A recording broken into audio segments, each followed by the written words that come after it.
अंदर बुंदेलखंडी कहा कि गुड़ नहीं दे सका तो गुड़ जैसा तो बोल दो।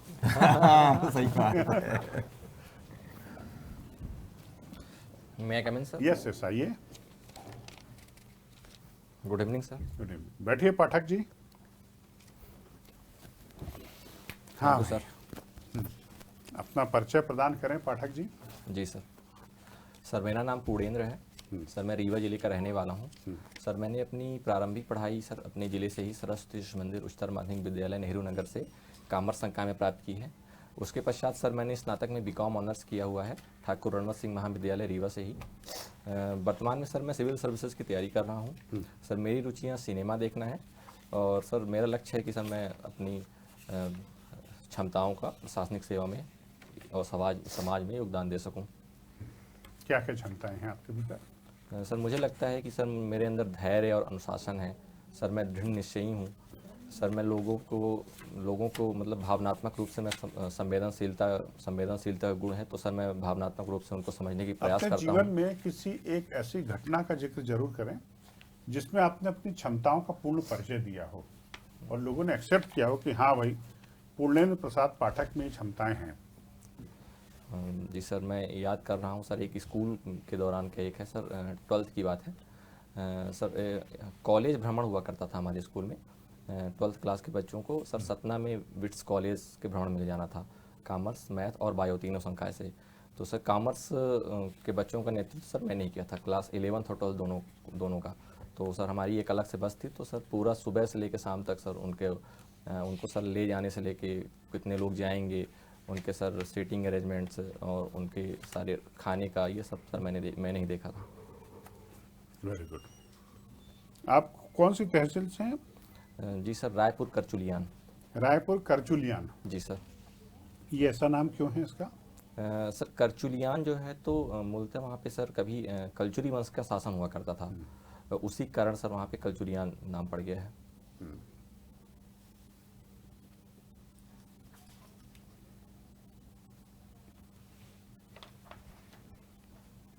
रीवा है ना? जी सर।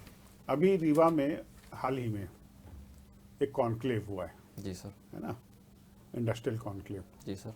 तो उस कॉन्क्लेव से आपके विंध्य प्रदेश को क्या क्या सौगातें प्राप्त हुई हैं? जी सर। सर 5वीं रीजनल इंडस्ट्री कॉन्क्लेव रीवा में हुई है 23 अक्टूबर 2024 को।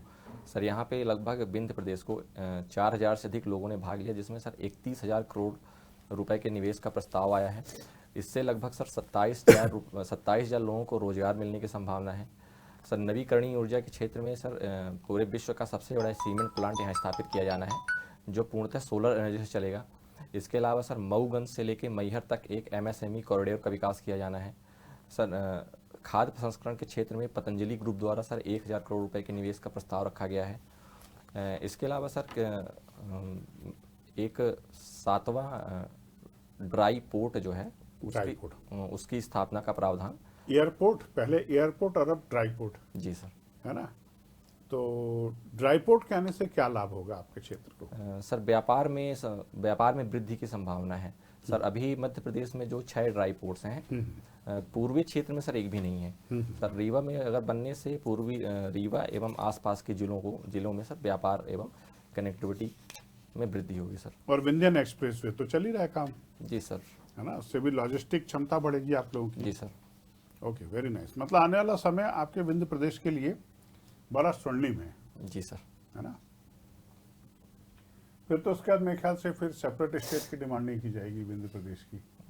जी सर, मैं समझता हूँ कि विकासात्मक कारणों में पीछे रहने के कारण ही ऐसी मांगे की जाती हैं। अगर विंध्य प्रदेश में रीवा एवं आसपास के जिलों का सर विकास हो जाएगा तो ये मांगे अपने आप ही सर खत्म हो जाएंगी। अपने आप खत्म हो जाएगी। जी सर। फिल्में देखना आपके शौक है? जी सर। अभी कौन कौन सी विशेष फिल्में देखी जिसने आपको प्रभावित किया हो? सर अभी मैंने 2 फिल्में देखी, दोनों पुरानी फिल्में थी, मुझे अभी देखने का सर सौभाग्य मिला उनको। एक थी सर पीपली लाइफ और एक थी सर मातृभूमि अनेशन विदाउट वुमेन। दोनों सर सामाजिक समस्याओं पर आधारित फिल्में थी और हमारे समाज को दिखाया। पीपली लाइव है ना? जी सर। सखी सैया तो खूब ही कमाते, महंगाई डायन मारे जाते, खाए जाते हैं ना? जी सर। तो महंगाई तो अभी बहुत बढ़ी हुई इस समय। बिल्कुल सर, लेकिन तुलनात्मक रूप से धीरे धीरे कम हो रही है महंगाई। अच्छा। इस साल के सर आर्थिक सर्वेक्षण में भी सर हमने देखा है कि महंगाई जो है तो पहले की तुलना में कम हुई है। और सर अभी न्यूज आई थी कि फरवरी तक में सर आरबीआई द्वारा रेपो रेट को कम करने की भी संभावना है। तो सर ये दर्शाता है कि महंगाई में स्थिरता बनी हुई है। महंगाई में स्थित आचार्य रामचंद्र शुक्ल ने कहा था साहित्य समाज का दर्पण है। जी सर। तो अगर रामचंद्र शुक्ल जी आज मौजूद होते तो निस्संदेह अपने स्टेटमेंट को चेंज कर देते, सिनेमा समाज का दर्पण है। जी सर। इस बात से सहमत हैं आप? सर साहित्य भी समाज का दर्पण है और सिनेमा भी हाँ, समाज का साहित्य तो दर्पण है। खैर है ही, सिनेमा भी समाज का दर्पण है। अब आप साहित्य के प्रति रुचि कम होती जा रही लोगों की, जी सर। सिनेमा ज्यादा आ गया, ओटीटी है ना, जी सर। तो सिनेमा समाज का दर्पण है। सर कह सकते हैं कि सिनेमा भी वो स्थान अब ले रहा है धीरे धीरे जो पहले कहीं साहित्य में हुआ करता था। अब रुचि जो है तो एवं समझ जो है तो सिनेमा के माध्यम से आसान रूप से हो जाती है। तो सर कुछ फिल्में हैं वो सिनेमा में सर समाज का प्रतिबिंब दिखाती हैं। अभी एक बड़ी मनोरंजक मूवी रिलीज हुई थी जी सर। जिसकी शूटिंग मध्य के चंदेरी में हुई थी, स्त्री 2, जी सर। है ना। देखने को तो मनोरंजक मूवी है लेकिन उसके भीतर एक संदेश छुपा हुआ है जी सर। समाज के लिए। जी सर। बताएंगे वो क्या संदेश है वो? सर मुझे लगता है कि सर महिलाओं के लिए था जो मैं जितना समझ पा रहा हूँ तो उसका कॉन्टेक्स्ट कुछ इस तरह था कि जो महिलाएं वर्तमान में आधुनिक हैं, जो शिक्षा व्यवस्था के लिए बाहर जा रही हैं, जो स्वतंत्र हैं, अपने पैरों पे खड़ी हैं, उन पर सर जो प्रतिबंध लगाए जाते हैं उनमें कुरीति की मतलब प्रतिबंध लगाए जाते हैं, उसको सर हटाने की बात कही गई थी। वुमेन एम्पावरमेंट की बातें थी जी इसमें, सर। है ना। जी सर। ठीक, thank you sir. Purnendra ji, जी सर। बेटा ये यूपीआई क्या है? सर यूपीआई का पूरा नाम है sir unified payment interface. Sir NPCI द्वारा ये सर मोबाइल आधारित इंटरनेट बैंकिंग का एक स्वरूप है जिसमें सर रियल टाइम हम यूपीआई आईडी के माध्यम से एक खाते से दूसरे खाते में सर पैसे को ट्रांसफ़र कर सकते हैं। अच्छा, जब यूपीआई नहीं था जी सर। तो भी हमारे पास कोई सिस्टम था? जी सर। क्या, कौन सा था? सर 3 सिस्टम थे उस समय हमारे पास सर। एक था सर NEFT, एक था सर RTGS और दूसरा था सर IMPS। यूपीआई बेसिकली इन्हीं तीनों को यूज करता है, जी सर। राइट? जी सर। इसके अलावा भी कोई सिस्टम था? हम ई बैंकिंग के थ्रू ट्रांसफर कर देते थे पैसा? सर एक मैं याद कर पा रहा हूँ सर, USSD कोड हुआ करता था *99#, उसके माध्यम से भी वो सर। कीपैड फोन्स के लिए? जी सर। हाँ। और नहीं, मेरे को मेरे ही मोबाइल में इंटरनेट बैंकिंग ऑन करूं, एप्लीकेशन ऑन करूं, पैसा ट्रांसफर करूं, आज भी करता भी हूं। जी सर। यूपीआई ने उसको रिप्लेस किया है या क्या है वो क्यों जरूरत पड़ी यूपीआई की? क्योंकि आप कॉमर्स के स्टूडेंट हैं, अच्छे से समझ सकते हो इस चीज़ को। सर RTGS, NEFT और IMPS से तुलना करके अगर बताऊं तो इनकी तुलना में यूपीआई करना सरल है, सेफ है और सर त्वरित भुगतान प्रणाली है। उसमें भी त्वरित हो जाता है? सर RTGS में त्वरित होता है पर एक मिनिमम अमाउंट है उसमें सर। वहीं पर सर यूपीआई के लिए कोई मिनिमम अमाउंट नहीं है। NEFT में सर लगभग आधे घंटे से लेके 2 घंटे के टाइम पीरियड में कोई पेमेंट होता है। यूपीआई भी तो इसी इंटरफेस को यूज कर रहा है। जी सर। सर मुझे लगता है कि सर सेफ्टी के मामले में यूपीआई ज़्यादा सेफ है। बिना मोबाइल और यूपीआई पिन के ट्रांजैक्शन संभव नहीं है। इंटरनेट उसमें भी जरूरत है आपको, बिना यूजर नेम पासवर्ड के कोई एप्लीकेशन यूज नहीं करने देगा। सर आपका बैंक अकाउंट किस में है? सर मेरा bank account sir union bank of India में है। उसका एप्लीकेशन होगा। जी सर। आप किसी भी अकाउंट में ट्रांसफर कर सकते हो पैसा। जी सर। यूपीआई भी वही काम कर रहा है। सर यूपीआई में सर हम ऑनलाइन ट्रांजैक्शन का भी प्रयोग कर सकते हैं। वहाँ पे सर एक भय है कि अगर हमने पब्लिक में कभी किसी पब्लिक कैफ़े से अगर ऑनलाइन ट्रांजैक्शन किया है तो हमारी जानकारी सेव हो सकती है। चलिए, एक और तरीका था जिसमें हम क्रेडिट कार्ड का में कभी आपने देखा है पेमेंट गेटवे होता है वीज़ा मास्टर या जी डेबिट सर। कार्ड में वीज़ा मास्टर देखा हो, जी सर। है ना? तो बेटा उसमें उसके थ्रू भी हम कर सकते थे। सर रुपए था सर, मतलब रुपए भी था, बिल्कुल सही। मतलब अमेरिकन भारतीय एक्सप्रेस, स्वदेशी में रुपए था। Yes, very good. मैं उस पर आता नेक्स्ट। जी सर। यस, वो हम उसका पे क्यों नहीं यूज़ कर रहे हैं? सर वो डेबिट कार्ड आधारित, अब तो सर क्रेडिट कार्ड भी उपयोग चलने लगा है। हाँ हाँ। ट्रांजैक्शन पद्धति उसमें सर हमको 16 अंक का अपना कोड, CVV और OTP डालना पड़ता था। यहीं पे सर यूपीआई बहुत ही सरल है सर, एक स्टेप में आपको कोड स्कैन करना है, पासवर्ड डालना है और पेमेंट हो जाता है सर। इसके अलावा सर रुपए में कुछ चार्जेस भी थे, यूपीआई पूर्णतः मुफ्त है सर। एक ये कारण भी है कि हम यूपीआई का ज़्यादा प्रयोग कर अच्छा, रहे हैं। आप कॉमर्स के स्टूडेंट हैं लेकिन यूपीआई मुझे सेटिस्फाइड नहीं कर पा रहे हो कि यूपीआई क्यों बेटर। Sorry sir. चलिए कोई बात नहीं, आपने भी एमएसएमई का जिक्र किया। बेटा एमएसएमई का क्राइटेरिया क्या है? जी सर। सर अगर निवेश की दृष्टि से देखें तो 1 करोड़, 10 करोड़ और 20 करोड़ रुपए। वहीं पे निवेश की दृष्टि से और मैन्युफैक्चरिंग एंड सर्विस, इन्वेस्टमेंट के एस्पेक्ट से, ठीक है। इन्वेस्टमेंट के एस्पेक्ट से। हाँ। और टर्नओवर की बात करें तो सर 5 करोड़, 50 करोड़ और सर 100 करोड़ रुपए। अगर इतना किसी कंपनी का टर्नओवर है तो उसको सर एमएसएमई कंपनी का दर्जा दिया जाता है। अच्छा बेटा डिजिटल रुपए क्या है, डिजिटल करेंसी क्या है? जी सर। डिजिटल करेंसी सर किसी भी देश के केंद्रीय बैंक द्वारा स्वीकृत की जाने वाली एक करेंसी का स्वरूप है सर। क्या रुपए का डिजिटल करेंसी है? सर जी सर, आरबीआई ने 2022 में डिजिटल रुपी लॉन्च किया था। अच्छा बेटा आप ये बताइए जीएसटी लाया क्यों गया था? वन इंडिया वन टैक्स के लिए, जी सर। है ना? तो जीएसटी की कितने अलग अलग स्लैब्स हैं? सर जीएसटी के सर एक सर 0%, हाँ। 5%, 12%, 18% और 28% 28% सर मुख्य रूप से हैं। इसके अलावा सर 0.25% और 3% भी हैं। अच्छा जी तो सर। इतने सारे स्लैब्स हैं, जी सर। तो वन इंडिया वन टैक्स का तो सपना पूरा ही नहीं हुआ। सर ये टैक्स स्लैब हैं जो अलग अलग हैं। हाँ तो उसके वही पहले बात हो सर गई, पहले 5 अलग टैक्स थे, अभी 5 स्लैब हो गए, नाम एक कर दिया सबका। सर मैं बताना चाहूँगा कि जो पहले टैक्स लगता था वहाँ पे सर बैट भी हुआ करता था, स्टेट के अलग से टैक्स हुआ करते थे, तो सर कैस्केडिंग प्रभाव बहुत ज़्यादा हुआ करती थी। जीएसटी आने से सर इसमें कमी आई है। तो 28% होने के बाद भी पहले जिस उत्पाद पे, वर्तमान में जिस उत्पाद पे 28% लगता था, वो पहले की तुलना में सर कम ही है। ये सर उपभोक्ताओं को फ़ायदा हुआ है। अच्छा। इसके अलावा सर सरकार के भी टैक्स कलेक्शन में वृद्धि हुई है। अच्छा तो बेटा ये 5-6 स्लैब्स रखने के पीछे क्या लॉजिक? सर ये आवश्यकता के अनुसार रखे गए हैं। कुछ वस्तुएं हैं जो कि बेसिक नीड्स हैं, उनको सर 0% में रखा गया है। कुछ वस्तुएं हैं जिनको लग्जरी गुड्स में रखा जाता है और माना जाता है कि इनके जो उपभोक्ता हैं वो अधिक रुपया पैसा, अधिक कीमत अदा करने में सक्षम है, इसलिए उनको 28% में रखा गया है। इसलिए 5-5 स्लैब्स दिए गए। इसके अलावा भी सर है, जैसे तंबाकू जैसे उत्पाद स्वास्थ्य के लिए हानिकारक हैं, उन पर 28% रख के इनको कम करने का प्रयास किया जा रहा है। अच्छा पेट्रोल पे कितना क्या जीएसटी है? सर पेट्रोलियम पदार्थों पे वर्तमान में उत्पाद शुल्क लगता है राज्य सरकार द्वारा। किन 2 चीज़ों पे उत्पाद शुल्क लग रहा है? सर पेट्रोलियम हो गया सर। सर जीएसटी के बाहर तो ऐसे 5 चीज़ें हैं, petrol, diesel, aviation turbine fuel, प्राकृतिक गैस और क्रूड ऑयल। इसके अलावा सर बिजली हो गया, बिजली पे भी सर राज्य सरकार द्वारा ही टैक्स लगाया जाता है। फाइनल क्वेश्चन ये बताइए बेटा, कॉमर्स और ई कॉमर्स में क्या डिफरेंस है? सर कॉमर्स के अंतर्गत सर व्यापार एवं वाणिज्य संबंधी गतिविधियाँ आती हैं, और जब सर इन्हीं गतिविधियों को सर ऑनलाइन इंटरनेट के माध्यम से प्रयोग किया जाए तो सर उसको ई कॉमर्स का दर्जा प्रदान किया जाता है। ठीक सर। पूर्णेंद्र पाठक जी, पूर्णेंद्र का अर्थ क्या होता है? जी सर। सर पूर्णेंद्र का 2 अर्थ लिया जा सकता है। एक सर पूर्ण चंद्रमा के अर्थ में है। पूर्ण चंद्रमा अर्थात जो पूर्ण है, संतुलित है, सकारात्मक है, ऊर्जा से भरपूर है। और दूसरा अर्थ सर परमात्मा के रूप में लिया गया है, जो पूर्ण है। पूर्णेंद्र पूर्ण अर्थात और इंद्र क्या हुआ है?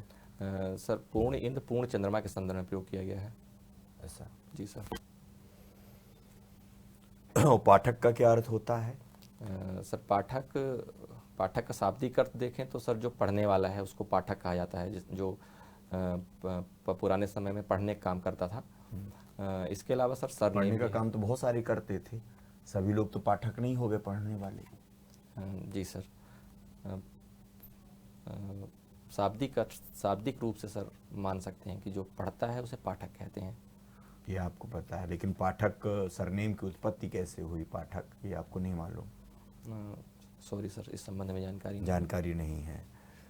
तो पूर्णेंद्र जी, अभी बांग्लादेश में कुछ समय पूर्व सत्ता परिवर्तन हो गया। जी सर। पता ही होगा आपको। जी सर।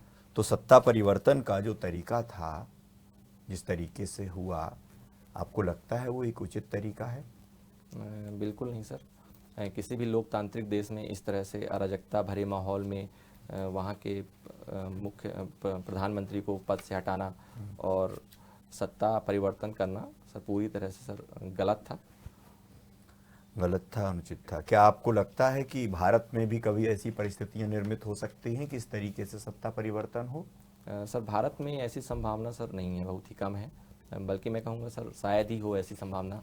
क्यों नहीं है संभावना, ये बताइए। जी सर। सर भारत में एक पहली बात तो सर भारत में संविधान का शासन है। वहां भी तो था। जी सर।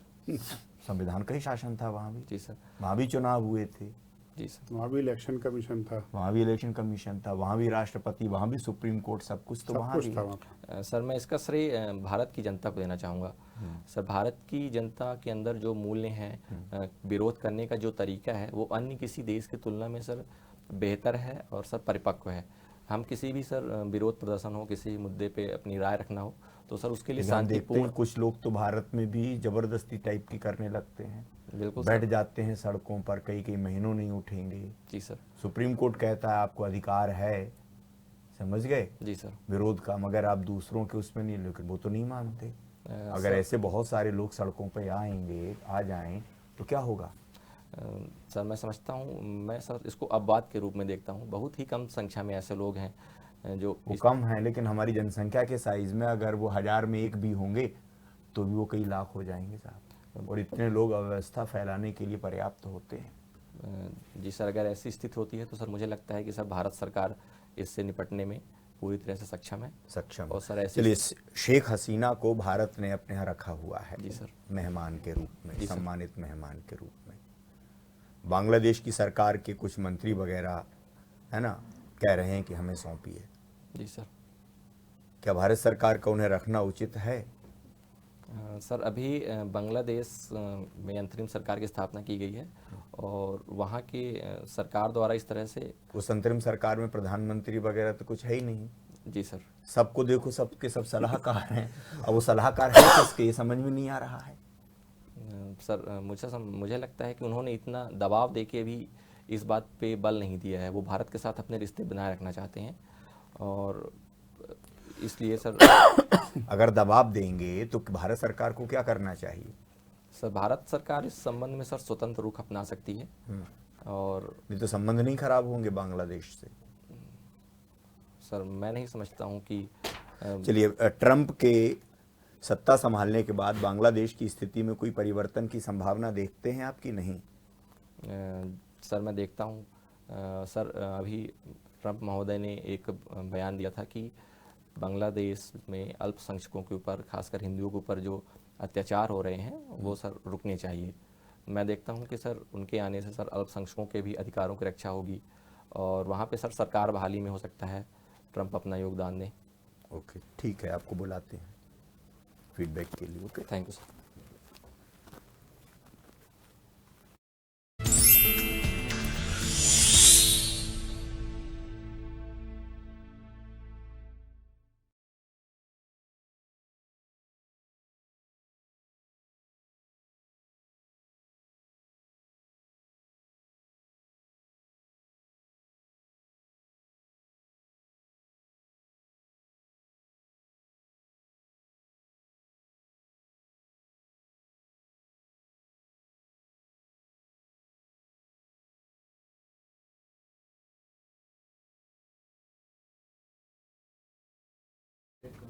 हाँ हाँ बिल्कुल, हाँ बैठिए बैठिए।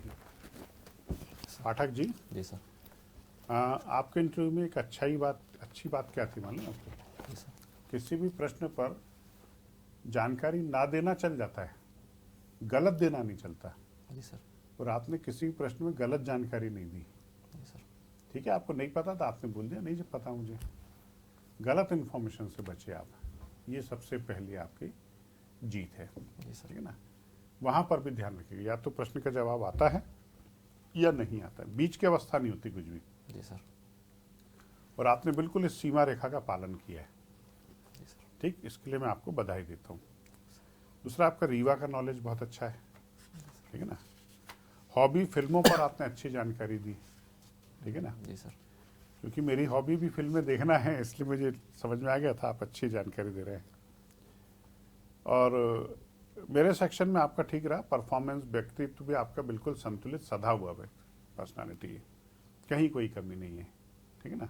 सर अब हॉबी में जैसे कुछ फैक्चुअल जानकारी है कि केंद्रीय फिल्म प्रमाणन बोर्ड की स्थापना कब हुई? हाँ, फैक्चुअल इन्फॉर्मेशन रखिए अपने पास, लेकिन मैं एक बात बताऊं, फैक्चुअल इन्फॉर्मेशन पर आप सॉरी भी बोल दोगे तो चल जाएगा, लेकिन जो कॉन्सेप्चुअल क्वेश्चंस होते हैं ना, उन पे सॉरी नहीं बोलना अपने को, है ना। जी सर। जैसे भारतीय फिल्में ऑस्कर में कम चुनी जाती हैं, जी सर। क्या कारण है इसका? क्या ऑस्कर हमारे लायक ही नहीं है कि हम ऑस्कर के लायक नहीं हैं? जी सर, ये तो देख कुछ लिया। फिल्में चुनी गई हैं, एलिफेंट विस्पर वगैरह, क्यों चुनी गई हैं, है ना। तो फिल्मों के ऊपर इस प्रकार की इन्फॉर्मेशन आपसे पूछी जाएगी, ठीक है ना। जी सर। अब जिन प्रश्नों में आप थोड़ा सा कंफ्यूज हुए वो आपको हमारे छाबड़िया सर क्लियर कर बेटा देंगे। एक तो जीएसटी के जो नंबर ऑफ स्लैब्स है ना, वो इसलिए बनाए गए हैं अलग अलग कि यदि हम एक स्लैब को, एक प्रोडक्ट को एक स्लैब से दूसरी स्लैब में चेंज करना चाहें तो कॉन्स्टिट्यूशनल चेंज करने की जरूरत नहीं पड़ेगी। यदि हम एक ही स्लैब बनाते, भाई एक इंडिया एक टैक्स है, सपोज कर लो 10%, कल पे रेवेन्यू कम हो रहा है, उसको ज्यादा करें और कम करें तो कॉन्स्टिट्यूशनल चेंज कितना लंबा प्रोसेस होगा। जी सर। उन्होंने इतने साले कर दिए, 5-5 स्लैब्स बना दिए कि शफलिंग करके हम पूरा करेंगे, ठीक जी है। सर। और यूपीआई बेसिकली इसलिए बनाया गया था कि हमें पेमेंट गेटवे के लिए पेमेंट देना पड़ता था वीजा अमेरिकन कार्ड्स को, वीजा और मास्टर कार्ड इनको, ठीक है। एक ट्रांजेक्शन पर वो किसी से 6% लेते थे, किसी से 1% लेते थे। जी सर। यानी आपने वीजा से किसी को पेमेंट किया, पैसा 6% अमेरिका तक जा रहा था। इसीलिए सरकार यूपीआई लेकर आई और कहा कि हम इनको पैसा नहीं देंगे, जी सर। ठीक है। रुपए लेकर आए लेकिन सफल नहीं हो रहा था, लेकिन फिर उन्होंने बोला कि रुपए का भी और एडवांस वर्जन लेकर आओ, दैट इज यूपीआई।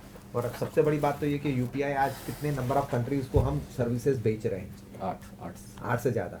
और ब्रिक्स में तो उल्टा मोदी जी ने तो बोल दिया कि आपको हम ओपनली देना चाह रहे हैं, आप हमसे वो टेक्नोलॉजी लो, जी सर। राइट।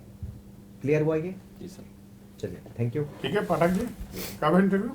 सर पहले दिन है, परसों ही है। अरे आप तैयार हैं बिल्कुल, है ना, तैयार हैं, कोई टेंशन नहीं वाली है, ठीक है ना। परसों का अखबार पढ़ के जाइएगा सुबह सुबह, जी सर, वो तो वहाँ ले जाएंगे तो यही काम रहेगा वहाँ पर। है ना। हाँ ठीक है, चलिए ओके, शुभकामनाएं। ये भेज रहे हैं। भिजवा देंगे हम आपको।